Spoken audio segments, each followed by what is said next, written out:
Oh man, when that. Everything okay with DMD?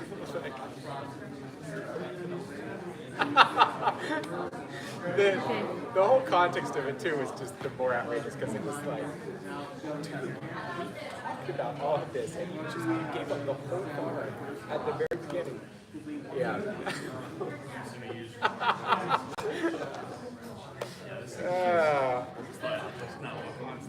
We were. It was an interagency call, and we were talking about pushing, and so we had our lines, and we just blew right past them in a way that, like all the work we did was crazy. It was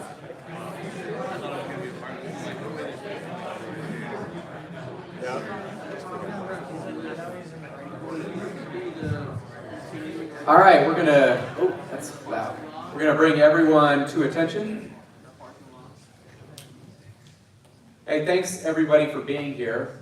We are honored to be part of this Ethics Week. This is something that we always look forward to and have been able to do in the past, and so we want to extend our gratitude to the Center for Ethics and all the staff and administration that have made this possible.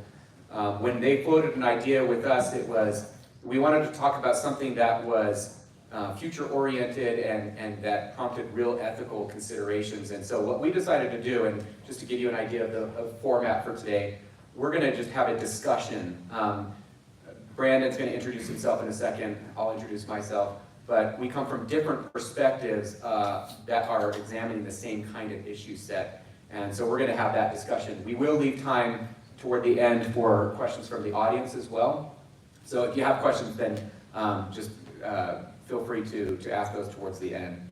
My name is Ryan Vogel. I'm the director of the Center for National Security Studies here at UVU. Prior to coming to UVU, and just so you guys have a sense of my background for where I'm going to be coming from today, I was a policy advisor for the Office of the Secretary of Defense at the Pentagon, and I also worked at the State Department and on Capitol Hill before I came here. And so a lot of my perspective, while I was at the Office of the Secretary of Defense, I worked on the Law of War portfolio, and so dealt with law of war questions from a policy perspective.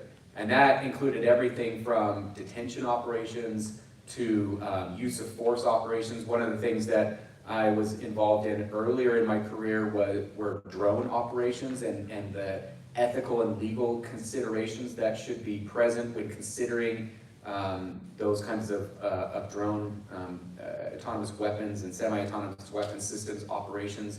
I was also involved in the drafting of the Law of War manual and in some of the doctrines that came from the Office of the Secretary of Defense for the entire Department of Defense, and in some ways the entire US government in the realm of international law and the law of armed conflict. So that's the perspective that I'm going to be bringing today to this discussion is the legal considerations, the big policy considerations, and some of the strategic approaches that we're going to take on these issues.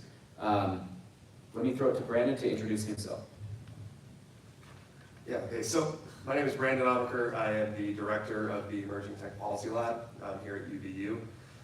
My background, I am kind of the Center for National Security Studies in-house nerd, for lack of a better way to put it, but I worked in the private sector, both in cyber threat intelligence, incident response, worked as an analyst and a couple other roles there. And then prior to that, I was actually working as a contractor for the federal government on some high-tech security issues. So I worked with the Defense Advanced Research Projects Agency, or DARPA. If you guys haven't heard of them, they're the ones who make really weird stuff like organic material eating robots. So I got to work on some really cool AI-enabled autonomous systems, things there. And then one day Ryan reached out to me and said, hey, we need a techno nerd at the center. And so I was worried that he would drone strike me if I didn't comply. So I came on over, but that's And so my area of expertise is more on the tech security, tech policy side of the house. So we're kind of speaking to it from two very different things. Ryan's the lawyer. I'm very much not the lawyer. So it works out well. But to kind of set the precedent for what we're talking about today, because obviously this is going to be a very future-focused discussion. But we also want to talk a little bit about what's the precedent here? What's kind of setting the environment? So the first question, and this is really directed primarily at Ryan, but how have technological advancements changed the ethics and the laws surrounding armed conflict in the past?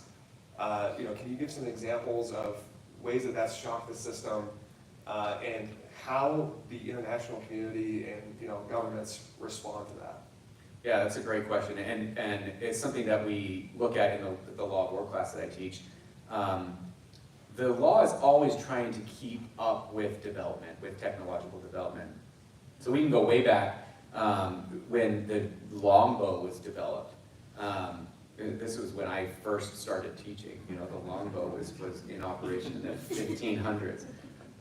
And it posed a moral question, and a lot of the law comes originally from moral questions, like what should be allowed? This seems like it's wrong. The problem with the longbow, and then eventually the crossbow was the same issue, was that you didn't have to look your fellow combatant in the eye before you killed them. It was distant, right? And there was something that felt immoral about killing someone at a distance where you were not also putting yourself in harm's way. There was just a moral conundrum there. So what theologians and scholars and even practitioners, soldiers had to think about was, is this a development of warfare that we're comfortable with? Or should this be, should we deem this unchivalrous or dishonorable kind of conduct? And as you might imagine, originally it was, right? Originally people thought of using a longbow, especially for long-range, aerial engagements, as dishonorable, as something that maybe you would do with, with the others, right? The other type of people that you're fighting. But certainly you wouldn't do it with knights. You're not going to do that with knights or others that belong to the chivalric order that, that we want to protect. And then over time, you gradually kind of get used to it. Others start adopting the same means. And so it becomes more of a commonplace. Same kind of concept as aerial bombardment. When we started using hot air balloons to drop bombs on people, it was the same thing. This seems so distant. You're not even putting yourself in any sort of risk. Or airplanes used to bomb places and things. Those same kind of questions. But what we've seen is that eventually the law catches up and the law places limitations. Okay, you can do this on certain populations, but not on others. You can't bomb civilians. You can't target civilians. You have to, use the kind of weapons and the platforms that don't cause indiscriminate harm and those kinds of questions. So as we look forward, that's the historical background that we've been doing this for millennia. We've been doing this for a long time, figuring out what are we comfortable with, and then trying to catch up with actual limitations that are embedded in law and policy. So kind of to bring the longbow thing full circle, but recently, if any of you have been closely following the war in Ukraine, very, very heavy implementation of drones. And this includes drones for surveillance, but also oftentimes they're strapping explosives to drones, sending that out to go hunt down enemy combatants. And the thing that's really kind of scary about that is that these drones then take video footage all the way up until the point that they explode. And so you can see some of this combat footage of soldiers running away from these drones as they approach them and they explode. And it's really harrowing stuff. But it's interesting because that has actually sparked a conversation about, well, should the use of drones in that way be a war crime? Because it is showing that personal kind of aspect of that moment of the use of that weapon. And the counter argument to that is, well, how is that any different than an artillery barrage? How is that any different than an airstrike? How is that any different from throwing a grenade? But it's interesting how the same conversation that was sparking an ethical discussion back then about not looking your opponent in the eye, now it's the opposite thing. Yeah, because you can see that personal element again, people are really uncomfortable with that. Yeah, that's absolutely right. And if you're familiar with the European tradition, Henri Dunant was a Swiss businessman that that was traveling on business in Italy and happened to be in a town called Solferino during an engagement, and went on to the battlefield after. And of course, there's all sorts of human suffering that he and the rest of the people in the town encounter. This becomes the beginning of the Red Cross movement, right, where the initial focus is mostly on relief, providing relief on the battlefield. And then eventually becomes the Geneva Conventions and all the things that flow from that. But it was the same kind of experience. He writes this pamphlet on what he witnessed, and it was this kind of call for action. Look, the depictions of war are not what we've been led to think they are. It's the same thing as watching it on a drone feed. Oh, I thought this was a glorious thing. I thought that, no, this is suffering, and it's in some ways very barbaric, and this is the reality of war. And it really opened up a lot of eyes on, maybe we should rethink how wars are being fought. How do civilized nations fight wars? How do moral, ethical nations fight wars? And that, that has that tradition all the way back then. So I guess a follow-up question to that is, sometimes talking about law of war, obviously war is inherently a very, very heavy topic, and war, period, is terrible. But how do nations, the international community, typically kind of normalize things when there is a shock to the international system? So when there's a technological development or a novel implementation of something. So, for example, this pager attack that we had in Lebanon is kind of sending waves through some of those communities. But can you speak to how does the international community usually respond to that? How do things eventually normalize? And, is there usually broad buy-in? What does that process kind of look like? Yeah, as I was saying earlier, slowly. The countries are very slow to adapt. And the reason primarily for that is because they don't want to put themselves at disadvantage. So if right now, if you look, there's a movement to ban autonomous weapon systems. And there's, especially in the human rights community, there's this big movement to create a new treaty that countries will sign on to that will ban the use of autonomous weapon systems. As you can imagine, any country that is competitive when it comes to warfare is not interested in signing that kind of a treaty until we can figure out what are the parameters of the use, development, deployment of these kinds of weapon systems. Until we know that, we don't want to agree to limitations on that weapon or weapon system and give that advantage to our opponents or our potential opponents. There's also real concern that countries will sign up and agree to it, but other countries will never agree to it. The Chinas, the Russias, and then that will also create an inherent disadvantage on a battlefield at some future point. So it's the short answer to it is that countries are very slow to react to these things, especially when they have a real interest and equity in future warfare. Yeah, I mean, in terms of kind of the consensus portion of it, it's an era that's interesting to study when it comes to international law of war. World War I, there was a lot of technological advancement over a very short period of time. So you had tanks being implemented, airplanes kind of being implemented for the first time at a large scale, chemical weapons. At one point, you even had the Germans saying that shotguns should be a war crime. Which is kind of an interesting thing, because From Germany, right? from the war crime people there, there. Anyway, Yeah. But it's interesting to see that period, from a very kind of industrial standpoint, was a big revolution in a lot of different sectors, and there's kind of an analog there to now this digital revolution. And I think we might be kind of going through a similar era of conflict and normalization. Yeah, so that's a good segue because we've talked a little bit about history now. But just so the audience is all on the same page and we're on the same page, do you want to provide some definitions for what are we talking about when we talk about AI, especially in the warfighting construct, and then autonomous systems, semi-autonomous systems? Give us kind of a sense of what we're looking at, what the definitions for those things are.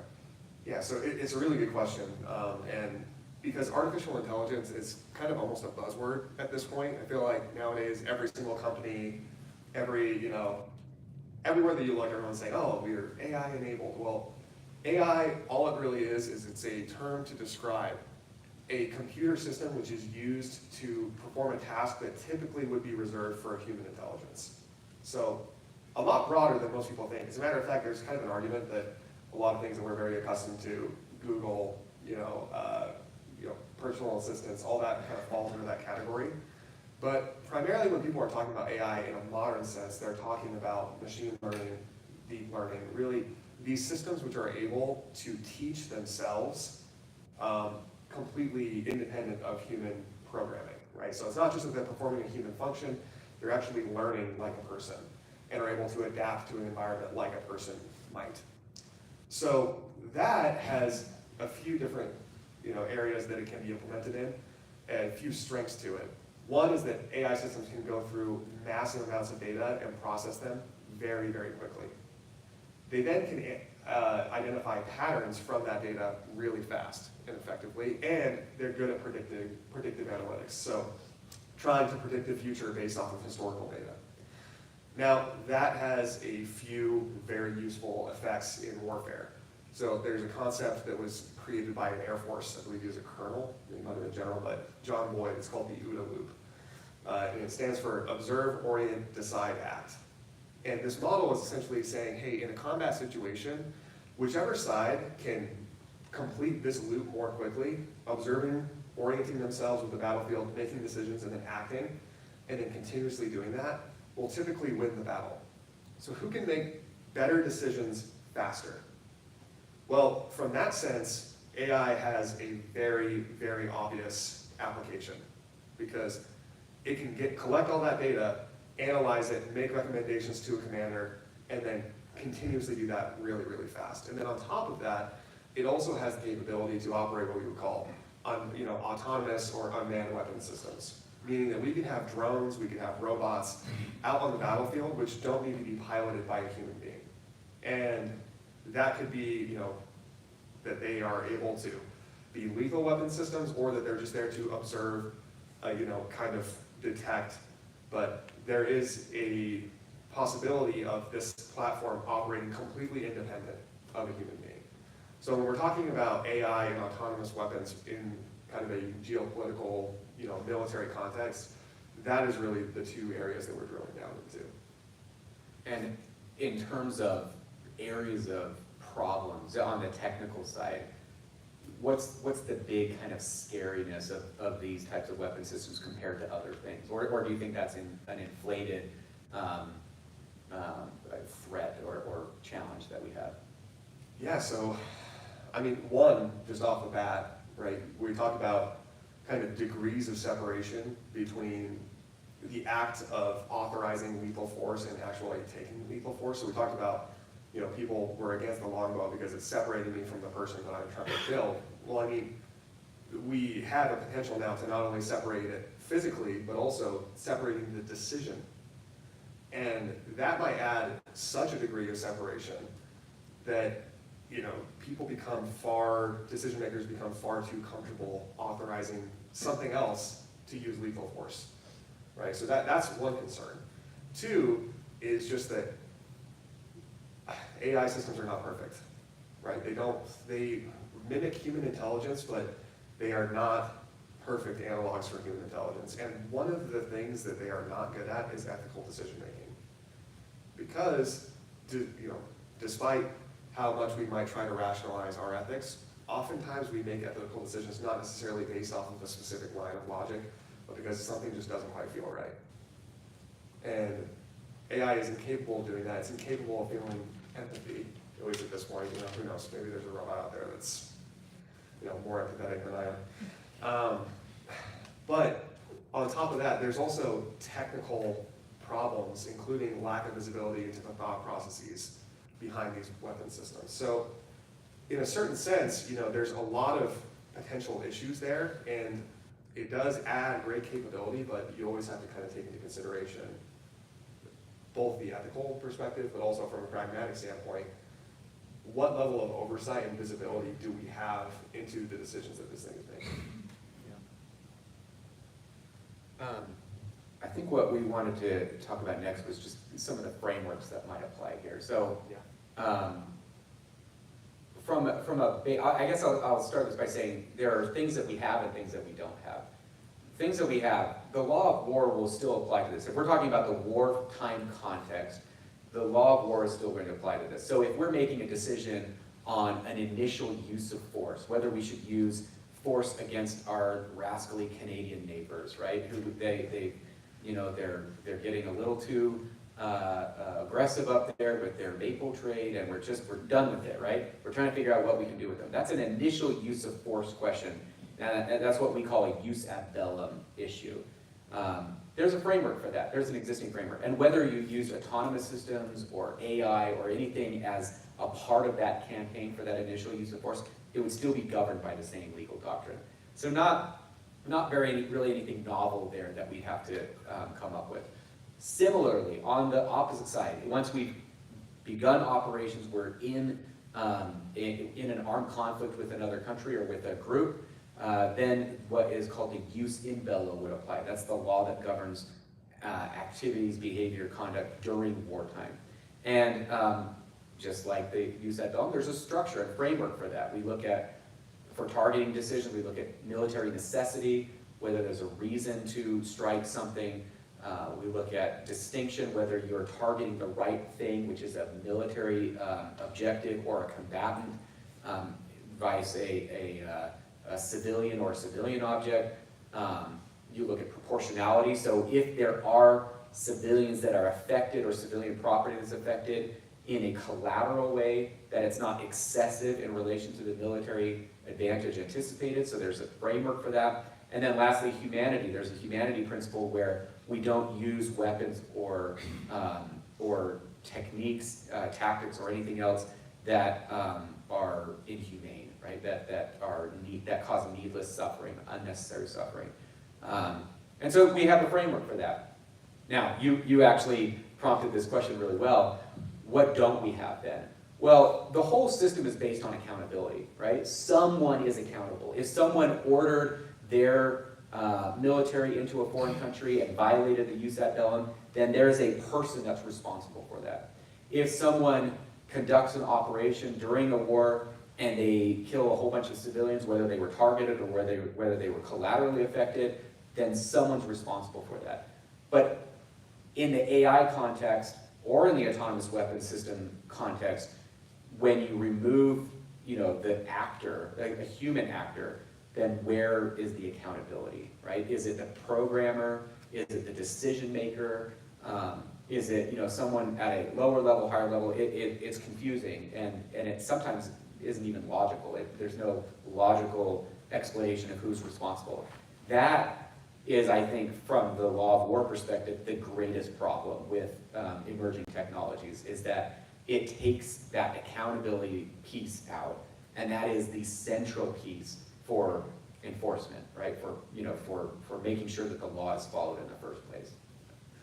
To kind of add on to that, in cyber warfare, we see this all the time, where a lot of nation states use the technology, and they'll use the plausible deniability that the technological medium gives them to say, oh, well, it wasn't us, but it was this criminal group, which we also have to give hundreds of millions of dollars a year to, and then they do exactly what we want them to do, but it wasn't actually us, right?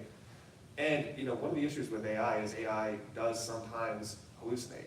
How many of you guys have seen some of these cases where an AI all of a sudden starts to freak out, or puts out nonsensical things? There was some lawyers in New York who got sanctioned because the AI came up with fake case law, and they used it in a legal brief, and the judge found out.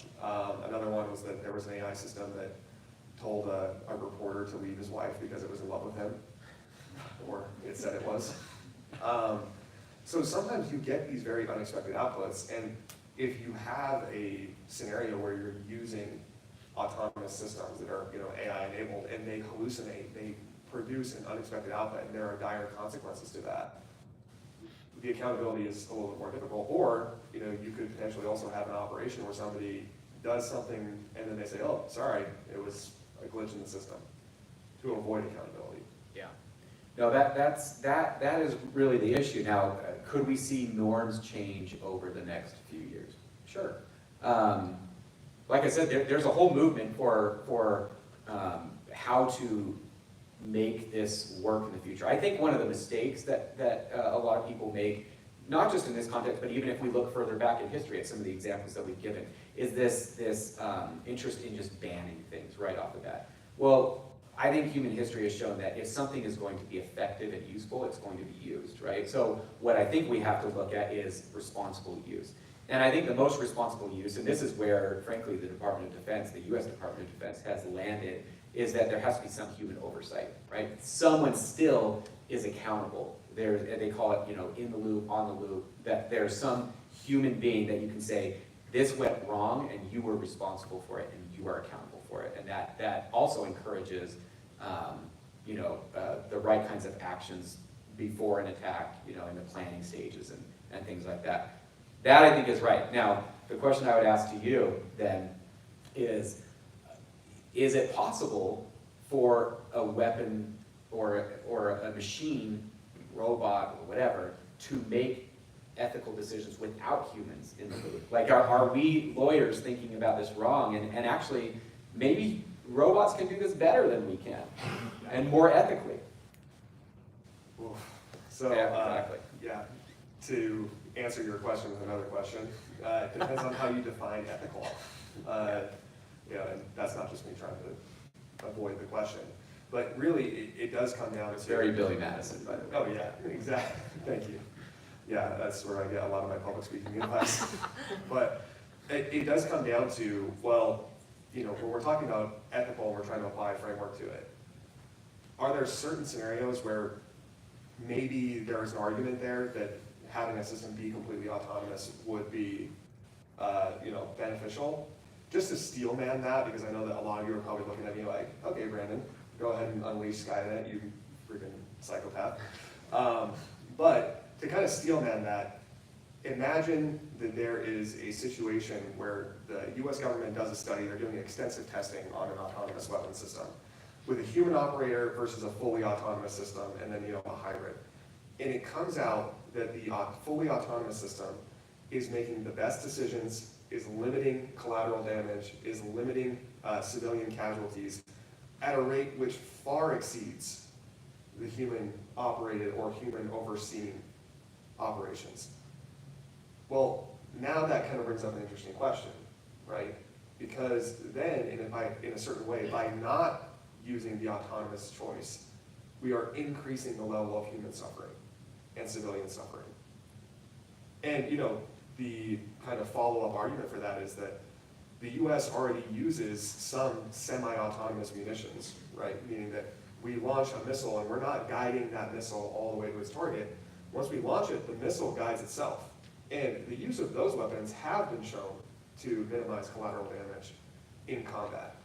So it's not necessarily something that's unprecedented, but then, this is what I mean when I say, how do you define ethical? Because if you're talking about it from a purely utilitarian standpoint of just minimizing human suffering, then maybe in this scenario that I've created, the fully autonomous system is the correct choice. However, is that the ethical framework you want to operate off of? Yeah, let me riff on that too, because I think one of the questions that we had early on with the use of drones, and this was not autonomous or semi-autonomous, this was just remotely piloted aircraft, was one, does this fall under the normal law of war? Yeah, of course. Like, you can square it with necessity and distinction, proportionality, humanity, no problem. In fact, it's exactly what you're saying, which is use of remotely piloted aircraft with the precision kind of technology that we have, the ability to loiter, the ability to monitor continuously the ground, below it, so that we're making the best decisions possible, is in fact much more humanitarian in that way than a lot of the alternatives, launching missiles from ships or from bombers or some of the other platforms that we have. So it's got to be better then, right? Like, it's obviously better. But then the pushback sometimes that we get is, if it's so easy to use, then won't you use it more, right? And also, if there's no human risk in it for us, we're just flying, machines over territory that we would never have access to with human beings. Doesn't it make it easier, and then doesn't that make you use it more, right? So then in the end, if there's any sort of collateral effect, won't that in the aggregate be even more than, if you were having to put your own people at risk and making that risk calculus. What do you make of that conversation? No, I mean, I think that's a very strong argument, and it would be interesting, obviously, I'm assuming that this data is probably classified, but it'd be interesting to see, in comparable situations, how often are drone pilots pulling the trigger as opposed to pilots who are actually directly over a target, right? And, there's also kind of an interesting question of, at a fundamental level, even if somebody is a combatant in a war, is there some kind of an individual human right to have that decision made by another person? I mean, that's, would that be something that if we were to all say, hey, we potentially could be targeted by an airstrike, are we gonna be okay with turning that decision over to a computer? Yeah. From an individual, standpoint. Do you think it makes a difference between whether it's a defensive or offensive operation? Like, in other words, if you're simply responding to fire that's coming in a defensive way with an automatic system that's making its own decisions, right, that you pre-program, is that different in some ethical or moral way than conducting an offensive operation against a human target or any target? Man, that's a really good question. That's what I'm here for. Yeah. To a certain extent, yes, but also you do have situations where the lines between offensive and defensive can get blurry really fast, right? And what if you as a civilization or whatever your military unit is vastly outnumbered, and the only option is, well, the only way we survive this is if we turn on some of these systems and let them go fully autonomous. Well, that is a much more difficult question to answer. And I do think that there's a distinction between offensive and defensive use in any case, but the problem is, once again, it gets very, very hairy very quickly in terms of blurring the lines, right? But we talked about how there's a reason why you make that distinction between the laws behind initial use of force and laws during an ongoing conflict. But I'm not sure I'm prepared to answer that question. No, it's a tough one, and to your point too, just for the audience, his point about an international human right to have a lethal decision made by another human being, that is not an international human right as of now. But that's part of the discussion that should happen, right? In the future, is we should be thinking about, just like the people that were deciding whether longbows were acceptable and throwing bombs from hot air balloons, is what world do we want to live in? Do we want to live in a world where we can be killed by a robot without a human being making that decision? Or do we want to impose limitations? Because that's really what the law of war is. The law of war is generally written by the people that fight wars. Okay, so that's an important point. Some people think of the law of war as like, why would anybody restrict warfare this way? It's usually written by the people that go and fight these wars and think, this is not how we should act as human beings, right? This is something that we should impose limitations on us, and those limitations should apply to our opponents as well. Is this the kind of thing that could find its way into those norms or laws that going forward? That's, I think, part of the discussion. And to add on to that, I think it's also important sometimes to analyze the power dynamics that go into some of these international laws, regulations, norms. I mean, you'll see sometimes, when you're looking at a certain weapon system, whether it's biological, chemical, you'll see that there's a massive international convention that everyone has signed on to, apart from like 2 countries. This happened a lot in the Cold War, where it's like, hey, everybody signed on to it except for the US and the USSR, and it's like, okay, great, but those are kind of the 2 that are, it would be really bad if they did use them. But the reason for that is because those are likely the 2 nations which actually had capability in that vein, right? So everybody else is going to sign the treaty saying, hey, we want to ban this, except for the people who can actually do it. Yeah. And so similarly, that's a hurdle that you have to cross. When we're talking about very advanced AI-enabled autonomous weapon systems, it's really a handful of countries that currently have or are going to develop sophisticated capabilities in that vein over the next 10 years. And so that could be a barrier to normalizing some of these things, is that there's a big asymmetry between some of the countries who are fighting in their capabilities. And if you say, hey, my opponent doesn't even have the option to do this, I can do this, there's a built-in disincentive to regulate, to normalize those kind of frameworks.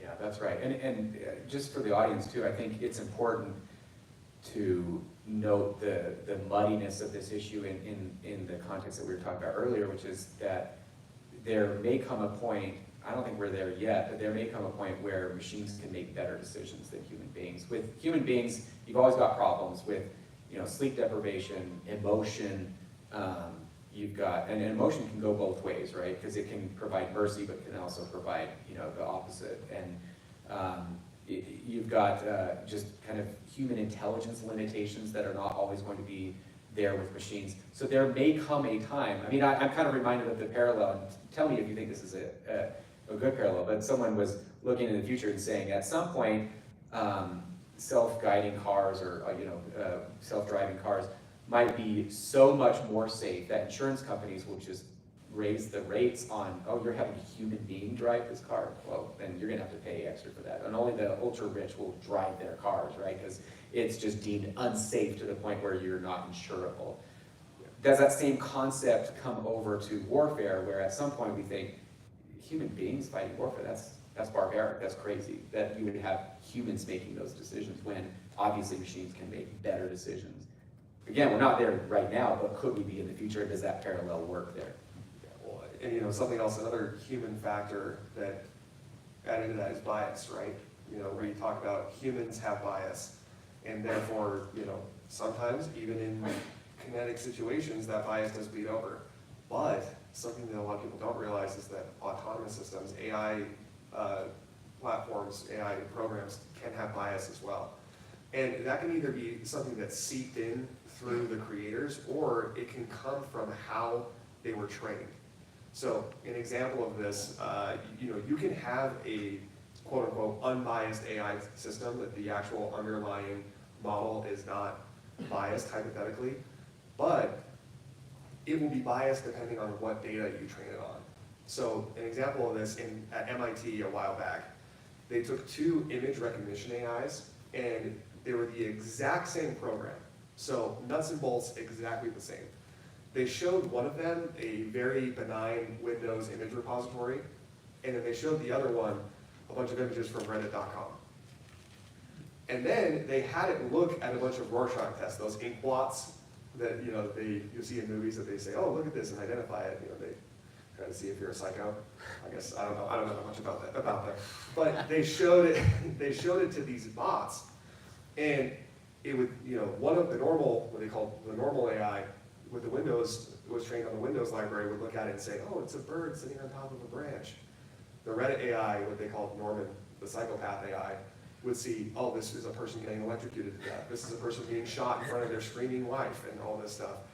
So, that could happen as well in an autonomous weapons system. If any of you guys are interested, look up Norman AI. It's actually a little creepy, but kind of fun. Did you say Norman AI? Norman, as in Norman Bates. Aptly named.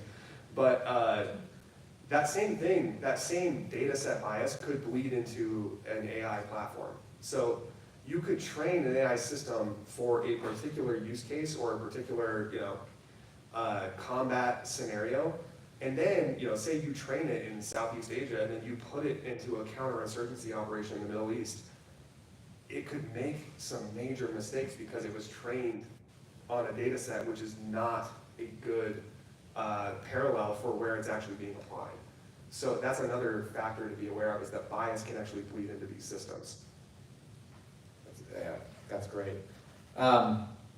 Let's shift gears and talk a little bit about the advantages and disadvantages of moving in a direction sort of unilaterally. Like if the U.S. was to decide, we talked a little bit about this before, but if the U.S. were to decide, we're going to take a leadership role on this, and here are the parameters that we're going to define around this. We're not going to ban it because the United States is not going to do that, but we're going to, like I said, require a human to be in the loop, or require this to only be used in defensive situations, or something like that.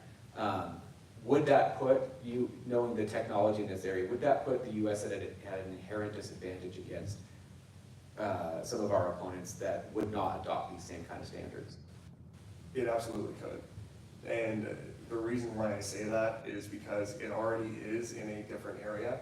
So data is to AI what oil is to a machine, right? In that it is what powers an AI. The more data and the better data that you have to feed into a model, the better outputs you're going to get.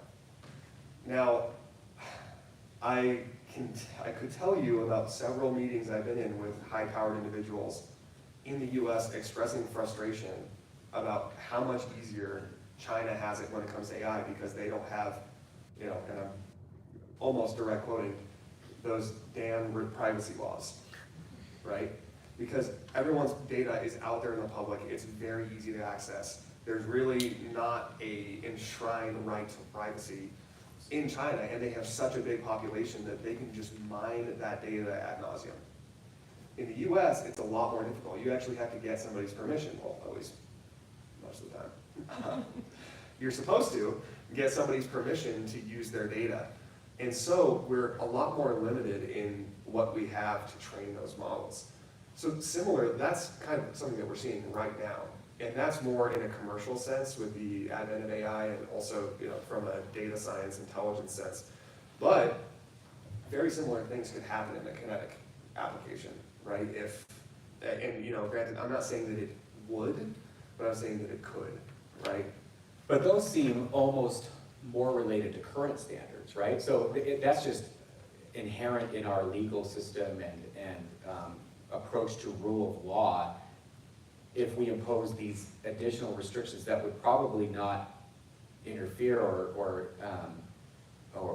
further any of those restrictions, but just kind of reinforce international standards, would that add a greater disadvantage to fighting wars against those kind of opponents? Once again, I'm not saying that it would, but I'm saying it could. And the thing I would kind of map that onto is that OODA loop I was talking about, right? The faster you can orient yourself with your surroundings and make accurate decisions, the better. Well, hypothetically, if we're talking about a very effective AI system, the fastest way to close that loop is to take the human element out of it completely, right?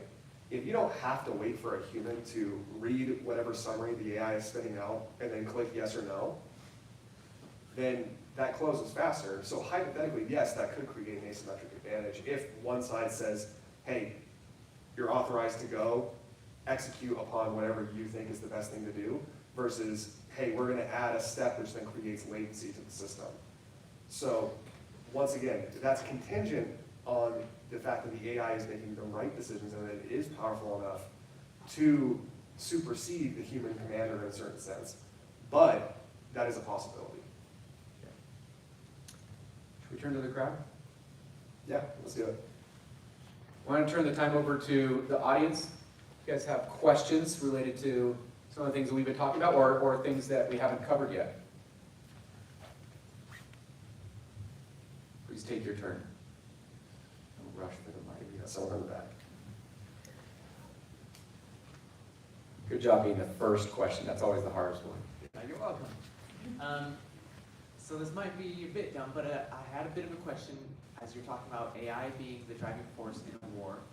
What do you think a war like that would look like? I'm just not sure that I see like an inherent risk or damage that would cause if the AI isn't going and killing people. All right, well, I can speak to that. There's a concept put forward by the Department of Defense called mosaic warfare. And the idea behind it is that essentially you have sensors and computers all throughout the battlefield which are constantly collecting and transmitting data. So there's sensors on soldiers, there's sensors on tanks, there's sensors on drones, planes, helicopters, bombers, and all of these things are transmitting data back to the commander station, which is powered by AI. There's an AI command and control station. That AI in real time analyzes the data from all of those platforms, is able to analyze, okay, what is the best option to hit this target right now? What is the, where are potential weaknesses in our front? And does that all instantaneously. So similar to how radio technology revolutionized warfare, in that it wasn't, hey, I've got I'm the commander, Ryan is my messenger. I'm not doing this just for personal sake, but it is a little satisfying. I'm gonna hand Ryan a letter, and he's gonna go ride on horseback and deliver it by hand to someone else. Well, now I have the capability that I don't need to do that anymore. Everybody in the field can radio back to me, and I, as the commander, are able to make real-time decisions a lot quicker. This has a potential to do that, but even faster, and adds a layer of analysis. So it does part of the thinking for you. So it does create a big asymmetric advantage, even absent giving a drone the authorization to go kill something. Does that make sense?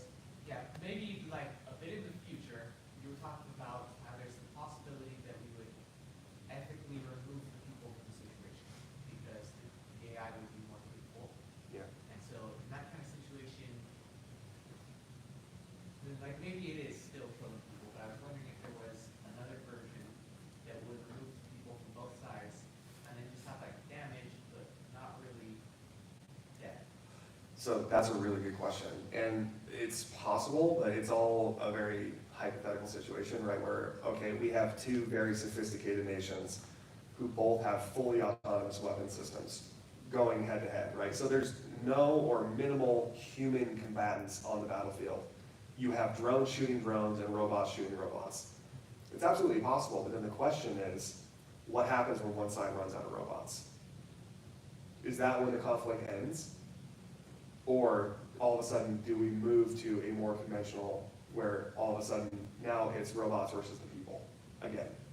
So that's an interesting question. There's not necessarily an answer to it, but hypothetically, yeah, it's absolutely possible that you have an autonomous or autonomous war, but the question is, does that end when one side runs out of those autonomous systems? Or does it continue in now a very asymmetric fashion? And more than likely, at some point, even in a war like that, you're gonna have at least civilian collateral damage, right? There's gonna be a collateral effect, whether it's on civilian property or on civilian people themselves, and that's gonna cause some real problems. So it's very difficult. Sometimes we try to think about warfare in a way of, limiting it just to military objects or even just the robots themselves, and it never turns out that way. It's always going to be fought in someone's territory or in someone's, with someone's people, and so even if our robots are doing the fighting, the civilians and combatants are going to feel the effects of it. Good question. Yeah, thank you. Yeah, I think I'm close enough without the mic, but. Use it anyway. Thank you. Are we in the, I think we can kind of all agree that norm setting is necessary. I think that's kind of the takeaway of this panel in some way, shape, or form. But are we in a geopolitical climate where that's actually going to happen? Is there a possibility that China and Russia and other actors are willing to come to the table right now? No. But that's only the near term, right? There's no way in the world that states are going to agree to limiting their potential means of warfare right now. I think as we get a better sense of what we're dealing with, more states will be willing to do that. And then someone's gonna have to take a leadership role, and that has to be a state that like you said, has interest in this. So the United States or China or someone like that. China's different than Russia in a sense, and hopefully you guys all understand that too. China wants to be the leader of the world, right? They want a different international order than we established after World War II. But they aspire to world leadership. They're not a rogue country that's trying to mess up the system. Russia is that country, right? So Russia, I don't think, is the country that's coming to the table with hey, we got a great idea for limiting our ability to wage war. China could do that in the future, but they won't do it in a way that they think actually disadvantages them. And even if they propose something, we're not certain that they will comply with it themselves. They don't have the same kind of accountability structure that democratic countries do. So in the future, is there a context in which this might be more doable? Sure. The other thing that could accelerate that is if there is some major event that has these kinds of things at the center, and that, after World War I, there was a big movement to ban chemical weapons and biological weapons. Why? Well, because we've just fought trench warfare and killed millions of people in a few months, and people wanted to limit that. Nuclear weapons. There was a move to restrict, ban, whatever, for halt development of nuclear weapons because people saw the capacity of those weapons. And even that was not super effective, but it has limited the stockpiling. I think you might require something like that in the future to get real movement behind some kind of regulation system for these types of weapons. Yeah, I would agree with that. And the other thing I would say is that there's a difference between creation of an international norm and actual adoption of an international norm. You do have certain states which are kind of habitual line crossers when it comes to the law of war. And that, I think, would apply to this as it applies to everything else, where they might say they agree to it, but, they're going to, have a lot of violations, and then when they do happen, instead of, correctly enforcing the way that they're supposed to, they will kind of, finger wag or, sweep it under the rug, or just blatantly deny it.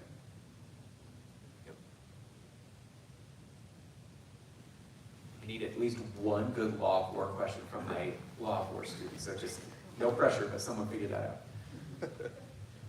So you guys obviously work a lot with this.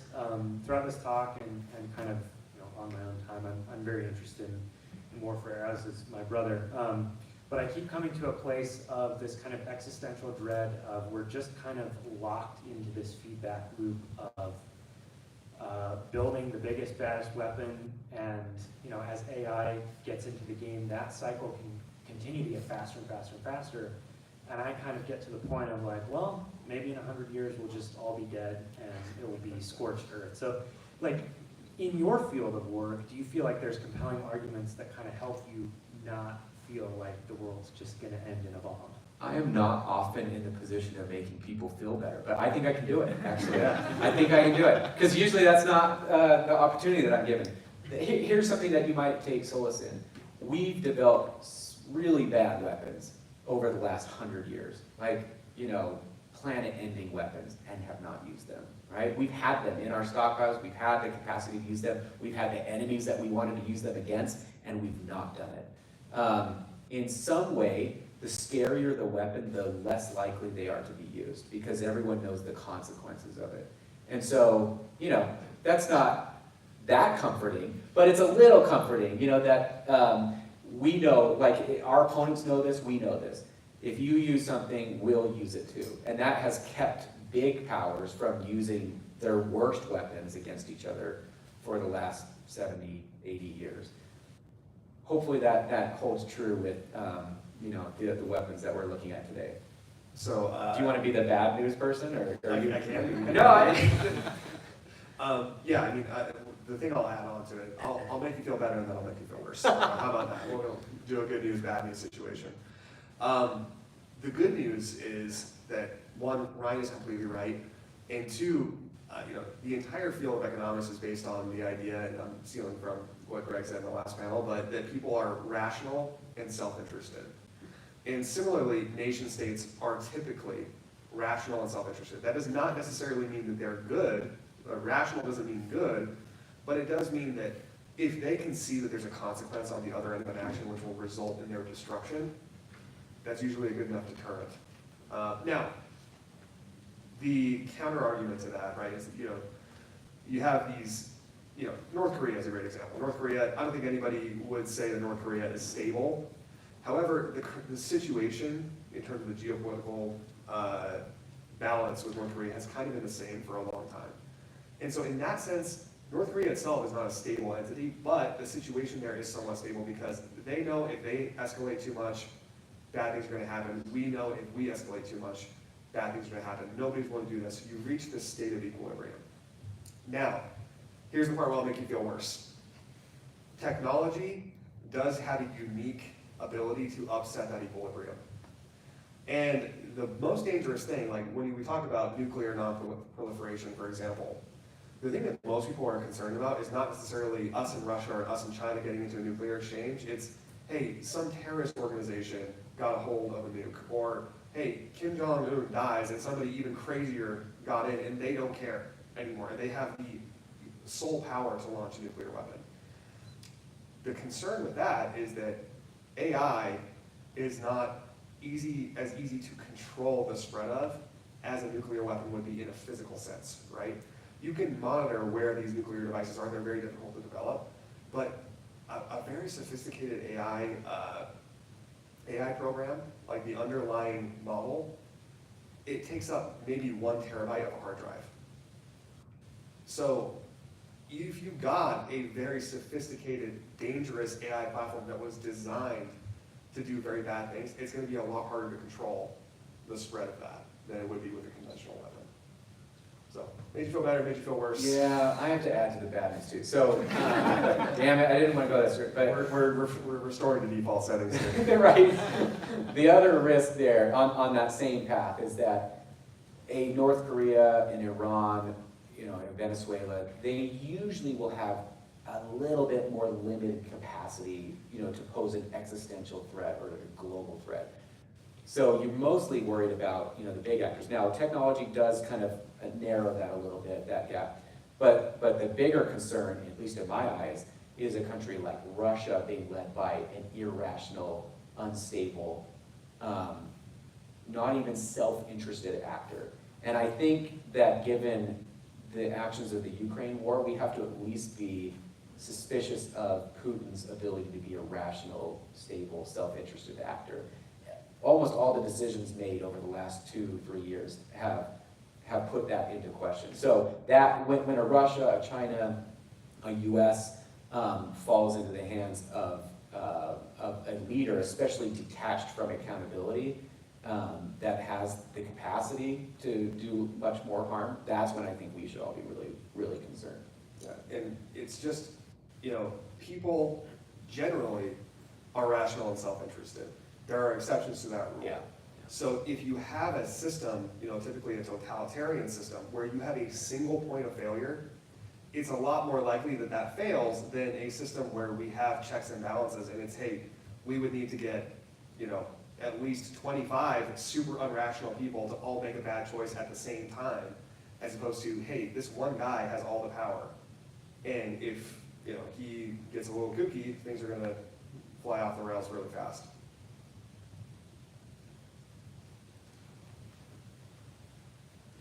I have kind of 2 questions. One of them is like, what do you think would specifically be this is contractually obligated. Yes. I am in the Good law. job. You're off the hook, guys. All right. I think it's because I know you mentioned like, you could ban, you could require that there's a human element, but I wonder more specifically like, when you mentioned how if you train a model a specific way, it's gonna start giving you consistently different outputs than if you train it one way. I wonder if you'd have to standardize, sorry, I'm losing my voice, like the way that you train it. Like you have to say, oh, you have to, in the first few stages of this development, or if you create an AI and I don't know if you disseminate it to people, that way you at least know they're starting from an AI that has been trained on maybe more moral and ethical ideas, or it has a better outlook than maybe the Norman AI, which is a lot of Reddit, I don't know, execution threads or something. And the other question I had is what would be the implications for like terrorism, where you mentioned that it can kind of close the gap because it was so easy to carry around and get a hold of. And specifically with terrorism, like we were so worried about terrorists getting a hold of weapons of mass destruction, but then when I think about AI, I'm a little bit like, would it be very, because AI is very helpful tactically, but then terrorists, when they're using asymmetric warfare techniques, I just wonder if AI is that useful to them or how it is useful to them. Excellent question. So let me do the law of war question first, and way to go. I guess I view this pretty simply in this way. I think if there's accountability, you take care of all the other issues, right? If there's human accountability built into the system, then they will standardize, they will do the things that are necessary to bring the system into compliance, or they will be held accountable. So that's kind of my thought, is that the one will follow the other, and you won't have to define, because I think that's a rabbit hole that I don't think anyone wants to go down. Is like, do we standardize, processes? If you're familiar, in Article 36 of the Additional Protocol to the Geneva Conventions, there's a requirement for weapons testing. This would be subject to that too. So you would have to test the use of AI before you ever deployed it. That's a state requirement. The United States would do it. Any other country that's signatory to the Geneva Conventions will be required to do it. And then the accountability piece would solve the other pieces to it. So I think that's the best answer for that and the safest way ahead on it. And I think it's probably the most achievable too, because states, it's not too much of a stretch to just require that. Now you answer the hard stuff. One, I'll add on to that too, is that there needs to be an element of enforceability, right? And so that requires that transparency, but it can be very difficult. But how many of you all have seen the movie I, Robot? Just out of curiosity, a couple of you? Okay, it's not that old, thank goodness. This isn't the Pixar one, right? No. Okay. Then no, I haven't seen it. Similar, I think it, Wall-E, I was thinking Wall-E. oh, Yeah. yeah. We'll talk after. Yeah, we'll have a separate ethical conversation about Wall-E afterwards. Yeah. But the three laws that movie centers around, the three laws of robotics, that's actually a real thing developed by a technology ethicist named Isaac Asimov. And the idea behind that is, hey, when you have machine systems interacting with humans, you should develop some kind of a framework for how it interacts with people or how it's allowed to interact with people, which is very, very, very deeply ingrained.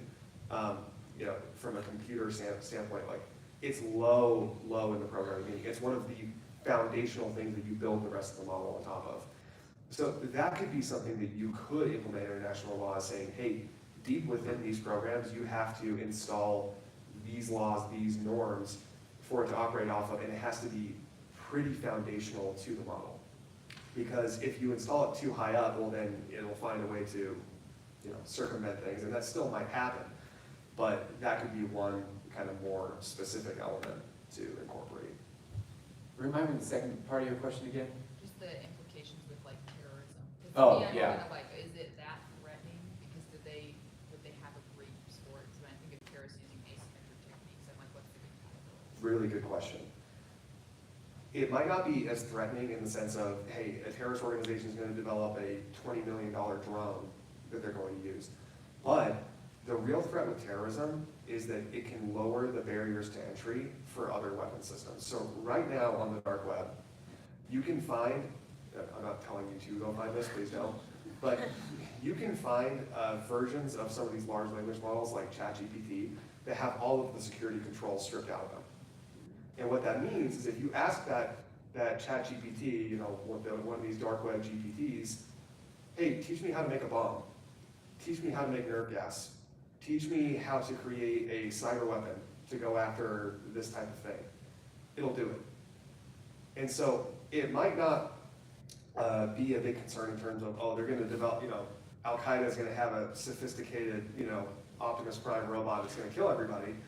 But it could lower the barriers to entry for people because now any, crazy person with access to the dark web can build some of this stuff on their own, and they don't necessarily need technical expertise or training to do so. Good question. The one thing I'll add to that, and this again is another piece of kind of good news, is that almost every state in the world has an interest in not allowing rogue actors like terrorist groups to do stuff like that disrupts the international system. With our interconnected economies and everything else that we have that connects the world, China and the United States have shared interests there, and along with other countries, in not allowing for major disruptions like that to the system. So, the good news is that we're not alone on this. It's not the United States against everyone trying to fight this. Most of the world is on the same page in trying to fight this with more sophisticated tools than the adversaries will have.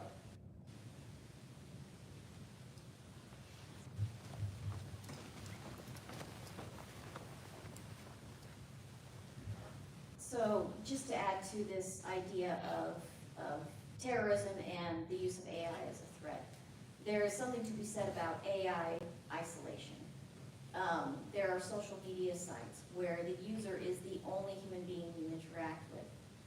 If they are designed where all the friends you make are meant to be supportive and humorous and fake, essentially. You are the only person within your friend network on these social media pages that is real. And when we think terrorism and recruitment, terrorists are looking for individuals with weaknesses. So as a person on these social media sites, you can go in there and basically say anything you want. You can complain about anything you want, you can put your whole life out there, and believing that everyone on there is absolutely fake and there's no threat whatsoever. But if you have organizations who are creating these sites, looking for individuals with weaknesses that they can cultivate into providing them with information, or actually, conversion into a terrorist organization. All you have to do is use AI to isolate under the guise of providing a safe place for people to comment on their lives and not feel threatened by anyone else being negative back towards them. You're isolating them to the point where you can cultivate them into providing information. So AI isolation is a huge issue that is a growing concern within national security in relation to terrorism. Mary's just made me rethink all the new online friends that I've made. I think they're legit. I think they're real friends that I've made. That's how I know Mary isn't an AI, is that you never tell me what I want to hear. So. Very good. Sorry. There we go. So we've talked about terrorists and nation states, and we've talked about self-interested actors as something we can rely on to help people from using this in a way that's really detrimental. I'm curious about how corporations fit into this, just because most of the largest language models right now are in the hands of self-interested corporations for sure, but I guess I'm not sure that the self-interest there is as protective as it is in the case of a nation, because profiting off of war is a big thing for corporations. So I would love to hear more about that. Yeah, we could have an entire separate hour-long discussion about exactly this, but you're right in that you always have to analyze the incentive structure for any given organization, any given individual. And right now with a lot of these technology companies, the incentive structure is surrounding growth and capability, right? How fast can we grow? How fast can we develop capability? And that combined with also being in a competitive environment with other entities that have that same incentive structure creates kind of this race to capacity, right? Who can build the biggest, most powerful model the fastest? And sometimes that does not necessarily result in ethics or safety being the top priority. And there's a lot of debate going on in the community surrounding AI about this right now. As a matter of fact, a lot of controversy right now because OpenAI, which is currently a nonprofit, just announced yesterday they're shifting to becoming a for-profit corporation. And a lot of the executives there was a large schism between some of the leadership in that organization about exactly that. And so, entire other can of worms, but you're asking the right questions, let's put it that way. I don't have time to dive into that, but it's a fantastic question. It's a great question, and if we learn anything from Jurassic Park, it's just because we can do something doesn't mean we should, and that applies to companies too. See Jurassic Park. Bringing some gold blue is great. Yep. That's a fantastic question though, and believe me, that's a major issue all across the defense industry and in the US and abroad, but it's a gigantic question. I think, let's do one more question right over here, yeah.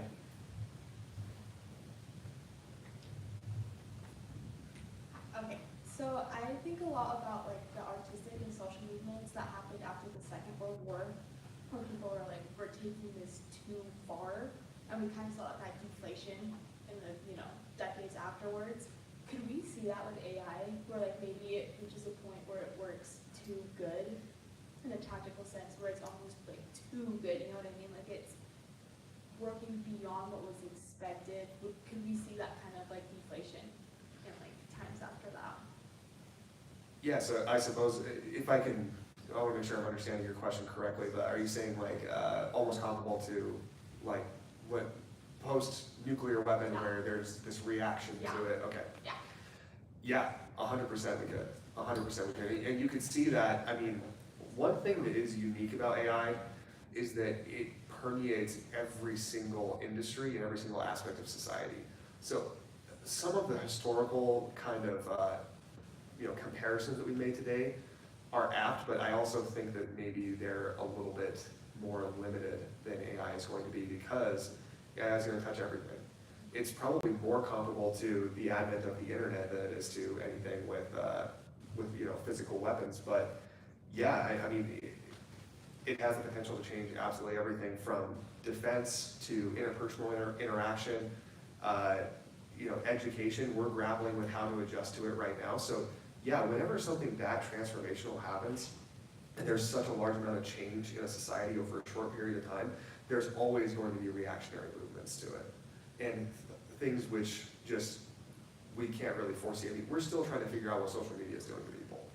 Social media has been around for 10, 15 years now, and we still don't fully understand what it's done to us as a society, or even what it does to us psychologically as individuals. So yeah, we're gonna be grappling with that stuff for a long time. Yeah, that's good. Yep. Okay, I think we're done. So thank you so much for coming out today. We're from the Center for National Security Studies. Thank you to our host, Brian, and team here at the Center for Ethics, and have a good day. Thank you. Thank you all so much.